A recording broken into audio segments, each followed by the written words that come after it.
मैं अपनी ज़िंदगी में एक बौद्ध संत था लगभग 24 साल से ज़्यादा।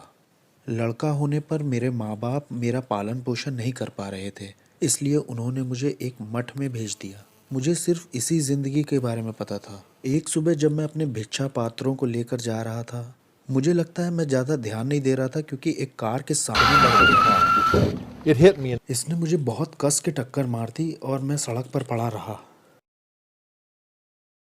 फिर मुझे हॉस्पिटल ले जाया गया और मेरा एक्सरे किया गया।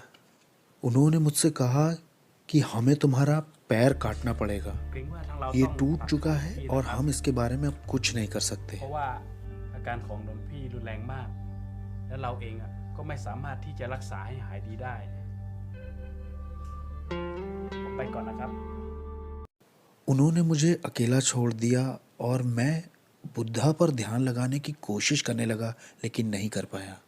मैं बहुत उदास था और मैं बहुत ज़्यादा परेशान था। दर्द बेहद था और मैं किसी तरह से सो पाया। सपने में मैंने एक आदमी को देखा जो हॉस्पिटल के उस कमरे में मेरे पास आया। वो मेरे बिस्तर के पास आया और उसने मेरे कंधे को छुआ। उसने कहा, उठो। मैं उठा और मैंने इस आदमी को देखा।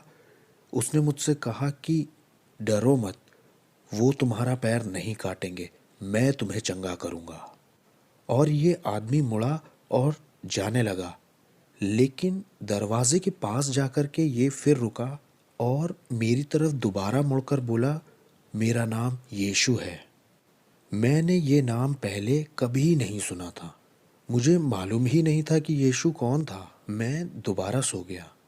उसी रात को बीच में मैं फिर उठा और मैंने महसूस किया कि मेरा पाँव थोड़ा गर्म है और सुबह तक मेरे पैर में जान थी। और जो डॉक्टर आया मुझे कमरे में तैयार करने के लिए सर्जरी के लिए, उसने पाया कि मेरा पैर पूरा चंगा है। क्या हुआ तुम्हारे साथ, उसने कहा।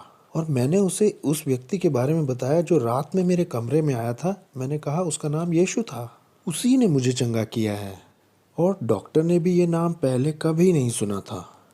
डॉक्टर ने कहा, हाँ ठीक है, तुम अब वापस अपने मठ में जा सकते हो, मैं और ज़्यादा तुम्हारे लिए कुछ नहीं कर सकता। तो फिर मैं अपने मठ में वापस आ गया। लेकिन ये मेरे साथ हुआ क्या, ये मैं बार बार सोचा करता था।